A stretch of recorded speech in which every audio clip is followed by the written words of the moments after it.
Well, you know, you come to the point where you say, well, I like what he's doing, but I don't like what he's doing. You know what I mean? And you kind of evaluate for yourself and see what it's all about. And the first thing you know, somebody says, "Hey, you want to be an actor?" Yes.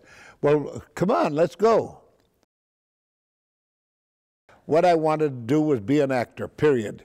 And it worked, I think. And the very first part I ever got was in State of the Union, where I said, "Where's my sides?" No sides. You don't have anything to say. You go across the stage from right to left, and that's it.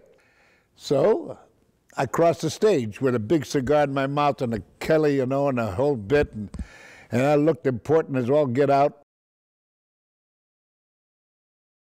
Randall School of Dramatic Arts for about 3 months.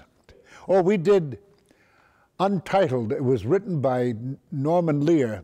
And then I also played Talthybius in The Grecian Women, the only male part in the whole thing. And she wrote a thing, she said, the only one I believed was that fellow that walked across the stage with that cigar. And I got the first good reviews given an actor in 14 years. And then I said, I quit. This is worse than the Navy ever thought of being, you know.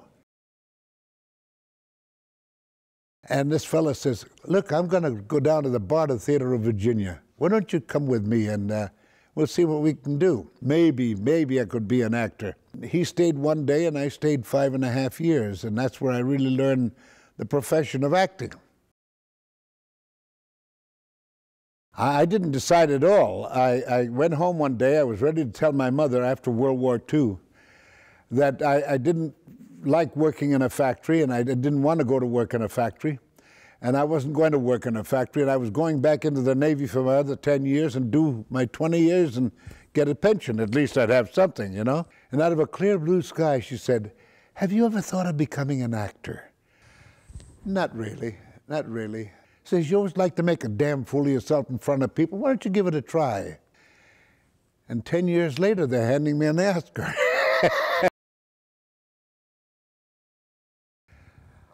It has to come from the heart, I'm sure. And I don't know, I never looked at myself as a leading man, ever. But I always felt that, gee, if you could pick your role, that would be nice, you know? I didn't pick Marty. Little did I know they were only making it for a tax loss. They didn't want to finish it at all. Warren Oates one time said, hey, listen, if it's a picture, do it, you know? People say they become the character. Well, if you do, you know, you're you're playing two lives, and that's for the birds. Actually, I was just an actor, period. No.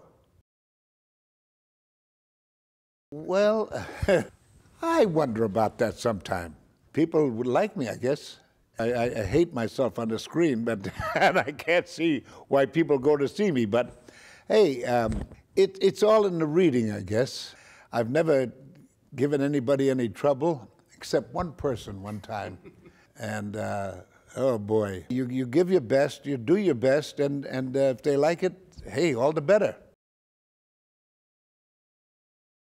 But, you know, that was the idea. It's like John Ford one time, that old story about John Ford where all the big guys were afraid to approach him because of the fact that he was behind schedule.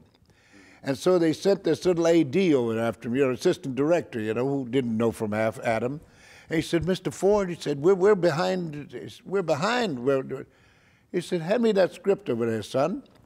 And they handed him the script, and he looked at the whole thing and tore it all off and threw it away. He said, tell him we just caught up.